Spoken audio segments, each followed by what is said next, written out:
안녕하세요. 저는 방사선 치료를 하는 방사선 종양학과 의사 김현주입니다. 저는 항암 치료를 담당하고 있는 종양내과 박인근입니다. 교수님, 오늘 저희 무엇을 알아볼 건가요? 오늘은 전립선암의 치료에 대해서 알아보기로 했는데요. 전립선암 치료하면 보통 떠올리는 게 수술이잖아요. 저희는 수술을 하는 의사가 아니니까 전립선암의 비수술적 치료에 대해서 알아보기로 하였습니다. 이제 저는 그 중에 방사선 치료에 대한 부분을 담당하게 될 거고, 이제 박인근 교수님께서 약물 치료에 대한 부분을 설명을 해주실 텐데요. 먼저 방사선이란 고에너지의 전리방사선을 이용해서 체외에서 방사선을 조사하여 암세포를 파괴하는 치료 방법입니다. 전립선암에서는 크게 내부 방사선 치료, 브라키세라피라고 하는 치료와 외부 방사선 치료를 들 수 있겠는데요. 일반적으로 전립선암에서 방사선 치료를 받는다 한다면 이제 외부에서 방사선 치료 기계 발생 장치를 이용한 외부 방사선 치료를 의미한다고 보시면 되겠습니다. 그래서 오늘 제가 설명드릴 내용들도 대부분 외부 방사선 치료에 기반을 둔 내용이라고 이해하시면 좋을 것 같습니다. 네, 방사선에 대해서 설명을 주셨는데 이게 한국말인지 제가 잘 모르겠어요. 말씀이 좀 어려워서. 아무튼 방사선이라는 방법을 이용한 치료를 하는 거다. 네. 그런 거고, 외부 방사선이라는 것은 우리 몸의 외부에서 방사선을 쪼인다는 말씀이시죠? 네. 아까 이제 브라키라고 했던 거는 내부에서 하는 거. 네. 전립선 안에 동위 원소를 삽입을 해서 우리 몸 안에서 방사선이 방출이 되면서 암세포를 죽이는 기술이고요. 이제 흔히 방사선 치료라고 한다면 방사선 치료 기계를 이용한 외부 방사선 치료라고 이해하시면 좋을 것 같습니다. 근데 전립선암 치료는 수술이 제일 좋지 않나요? 일부는 맞고 일부는 잘못된 내용이라고 생각하는데요. 전립선에만 국한된 굉장히 초기 전립선암에 있어서는 이제 수술과 방사선 치료의 예후는 동일한 것으로 되어 있습니다. 그래서 과거에 진행되었던 이제 대표적인 연구들에서는 그냥 경과 관찰을 하는 것, 그리고 수술을 시행하는 것, 그리고 방사선 치료를 시행하는 것을 비교를 했었었는데요. 이제 연구 결과들이 좀 다양하긴 했지만 초기 전립선암에서는 수술과 방사선 치료의 예후가 비슷하다고 이해하시면 될 것 같습니다. 네, 그래서 초기의 전립선암에서는 수술과 방사선 치료가 비슷하다라고 하셨고, 아까 경과 관찰 얘기도 잠깐 하셨는데 이게 경과 관찰이란 게 그냥 두고 본다 그런 얘기는 아닌 거죠? 네, 그냥 두고 보면은 암세포가 진행하는 것을 조기에 발견하기가 어렵기 때문에 경과 관찰이라고 한다는 것은 주기적으로 병원에 다니면서 암세포가 진행이 없는지를 경과를 면밀히 관찰하는 것을 의미합니다. 그리고 병의 진행이 보였을 경우에 재빨리 그 다음번 치료로 넘어가는 것을 의미하는 것이라고 생각하시면 될 것 같습니다. 네, 어쨌든 경과 관찰은 약간 떨어진 개념인 것 같고 치료 개념으로 한다면 수술 또는 방사선이고 조기의 전립선암에서는 두 개가 비슷하다라고 그렇죠. 정리하면 되겠습니다. 네, 근데 이제 여기서 한 가지 더 설명드리고 싶은 것은 대부분의 연구들이 이제 의료 비용의 지출이 굉장히 높은 서구에서 진행되었던 연구였기 때문에 이제 우리나라는 의료보험이 적용이 되면서 환자분들의 치료에 대한 비용이 사실 서구에 비해서는 훨씬 적게 드는 상황입니다. 그래서 그냥 두고 보는 것이 의료 비용이 몇 억씩 들어가는 국가에서 치료를 시행하는 것과 이제 우리나라는 비교적 치료에 대한 그 비용이 적게 들기 때문에 저는 일반적으로는 그냥 경과 관찰을 하는 것보다는 어떤 방향이든 치료를 고려하시는 것을 권해드리고 싶습니다. 네, 그러면은 이제 수술하고 방사선하고 효과가 비슷하다라고 하셨는데 그러면은 어느 경우에 수술을 하고 어느 경우에 방사선을 해야 할까요? 제가 사실 환자분들 진료를 하면서 가장 많이 듣는 질문 중에 하나인데요. 초기 전립선암에 있어서의 방사선 치료와 수술의 결정은 의학적으로는 무엇이 더 좋고 나쁩니다라고 말씀드리기는 어렵습니다. 그래서 이런 치료의 결정에 있어서는 환자분 개개인의 환경적인 요인, 그리고 개인적인 가치관, 개인적인 선호도가 많이 작용을 하게 되고요. 그 치료의 결정에 있어서 저희가 도움드릴 수 있는 내용은 수술을 시행하였을 경우의 장단점과 방사선 치료를 시행하였을 경우의 장단점을 두 가지 다 설명을 들으시고 나의 환경과 나의 상황을 고려했을 때 어떤 치료가 나에게 더 적합한지를 결정하시면 되겠습니다. 네, 장단점이 다 있네요. 그죠? 장단점이 네. 있어서 결국에 수술적 치료의 장단점, 방사선 치료의 장단점을 다 들어보고 결정하면 되겠다라는 거고, 네. 그러면은 전립선암 환자가 모두 수술과 방사선의 장단점을 설명을 듣고 계신가요? 참 예민한 질문이신데요. 네. 대부분의 전립선암 환자분들은 비뇨기과를 먼저 방문하시게 됩니다. 비뇨기과 교수님들께서 방사선 치료에 대한 설명을 해주시는 분들도 계시고 그냥 수술과 방사선 치료의 결과가 동일하기 때문에 그냥 수술적인 치료를 먼저 권유하시고 진행하시는 경우도 있어서 참 곤란한 질문이네요, 교수님. 아, 그렇죠. 그러니까 결국에는 치료 옵션이 여러 개가 있는데 설명을 더 잘 들었으면 좋겠다라는 게 이제 선생님의 네, 저의 바람이고 거고, 이 그죠? 동영상을 촬영하게 된 계기이기도 합니다. 네, 그래서 아예 이제 방사선이라는 옵션 자체를 모르시는 분들을 위해서 네. 안내하는 목적이 이 동영상의 목적인 것일 거고요, 그죠? 네.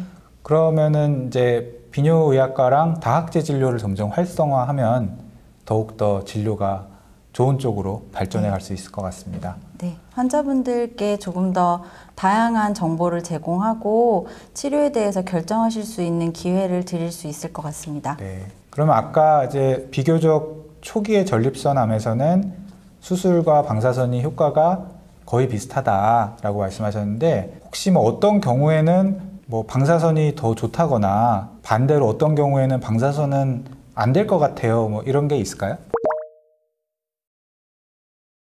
일단은 방사선 치료의 가장 치료 결정에 있어서의 걸림돌이라고 한다면 약 5에서 6주 이상의 기간 동안 병원을 매일 내원하셔야 한다는 점입니다. 그래서 예를 들어 이제 개인적인 그 일 때문에 매일 병원을 내원하기 힘드신 분들은 이제 1, 2주 짧게 휴가를 내고 수술적인 치료를 받으시는 것을 더 선호하시는 경우도 있고요. 반면에 수술을 이렇게 며칠 입원을 하는 게 나는 일적으로 아예 불가능하다. 차라리 하루에 10분 정도 시간을 내서 병원에 방문해서 치료받는 게 더 좋다 하시는 분들은 방사선 치료를 조금 더 선호하시는 경우가 있습니다. 그 이외에도 이제 수술이라는 게 전신 마취가 동반되어야 하는 것이기 때문에 그 의학적으로 전신 마취를 시행하기 조금 어려운 상황에 있는 환자분들은 수술적인 치료를 선택하기가 조금 어려운 상황이 되겠고요. 어떤 방향이든 수술적인 치료와 방사선 치료 각각의 갖고 있는 특성이 있기 때문에 설명을 들으시고 적합한 치료를 결정하시는 게 좋을 것 같습니다. 네. 결국에는 상담을 통해서 그죠? 장단점을 파악해야 된다는 거고 혹시 뭐 가령 암덩어리가 너무 크다거나 네. 이거 수술을 했을 때 완전 절제가 안 될 것 같다 내지는 수술 후에 추가 치료가 들어가야 될 것 같을 때 그때도 그럼 수술을 먼저 권하는 게 좋을까요? 지금까지 제가 초기 전립선암을 기준으로 설명을 드렸다면 지금 박인 교수님께서 말씀해 주신 내용은 조금 국소 진행형 전립선암을 의미하시는 것 같은데요. 이제 국소 진행형 전립선암 같은 경우에는 수술적인 치료로 완전하게 절제가 어려운 경우들이 많습니다. 그래서 수술 이후에 추가적으로 방사선 치료를 필요로 하게 되는 경우가 많아서 일단 가이드라인 상에서는 국소 진행형 전립선암은 방사선 치료와 항호르몬 요법을 병행하는 것을 더 권고를 하고 있습니다. 근데 가이드라인인 게 뭐죠? 가이드라인은 국제적으로 연구들을 통해서 이제 치료하는 의사들에게 어떻게 치료하라라는 지침이라고 이해하시면 좋을 것 같습니다.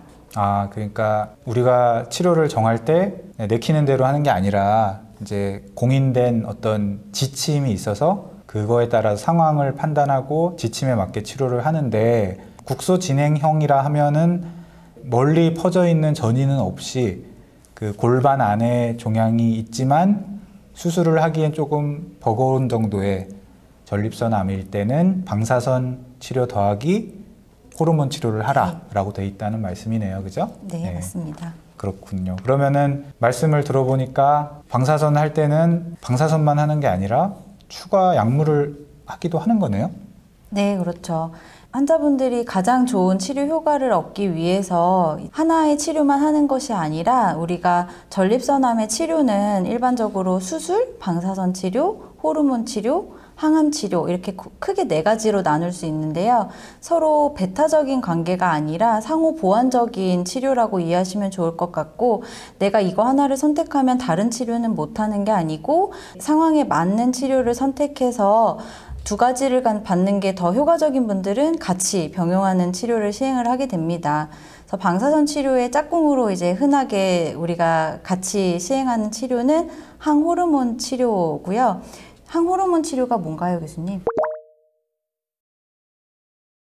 항호르몬 치료란 것은 간단하게 설명드리면 전립선 암이 주식으로 하는 남성 호르몬을 없애는 치료입니다.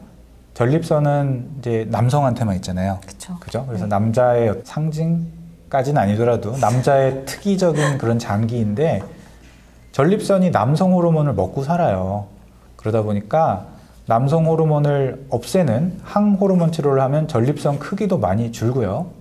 그리고 전립선뿐 아니라 전립선 암도 많이 줄어들어요.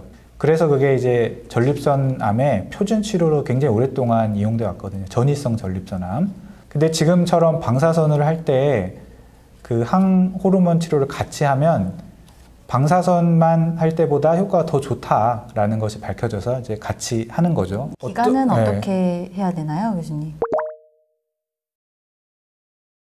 방사선을 하는 기간 동안은 당연히 들어가야 될 건데 남성 호르몬 박탈 치료, 그러니까 항호르몬 치료를 하는 전체 기간에 대해서 좀 달라요. 그죠? 그 위험도에 따라서 다르다고 돼 있고요. 보통 저희가 위험도를 나눕니다. 전립선 암이 진단이 되면 뭐 저위험군, 중등도 위험군, 고위험군 이렇게 따져서 그 위험이란 건 뭐냐면 재발의 위험을 말하는 겁니다. 치료를 했을 때 재발의 위험이 낮으냐 아니면 중간 정도냐 높으냐 이렇게 나눠서 위험군을 나누고요. 중등도 위험군 그럼 저희가 아주 길게 쓰지는 않아요. 그래서 항호르몬 제제를 보통은 한 반년 정도 쓴다. 4개월에서 6개월이라고 되어 있습니다. 그리고 고위험군은 그보다는 더 길게 써요. 이것도 보통 한 2년 이상은 쓰는 걸로 저희가 일반적으로는 생각을 하고 있습니다. 지금 말씀해 주신 내용을 정리해 보면은 남성 호르몬을 박탈시켜서 전립선암이 먹고 자라는 그 먹이를 제거를 해서 치료를 하는 원리다라고 이해를 하면 되겠고요. 네. 그러면은 그 남성 호르몬 박탈 치료를 했을 때 환자분들이 겪게 될 다른 부작용이나 다른 증상들은 없을까요? 배가 많이 나오고 팔다리가 가늘어지는 빈뇨, 잔뇨감, 배뇨통, 남한테 말하기는 소변을 볼 때 피가 섞여 나온다든지 직장에 출혈이 발기부전이 생깁니다.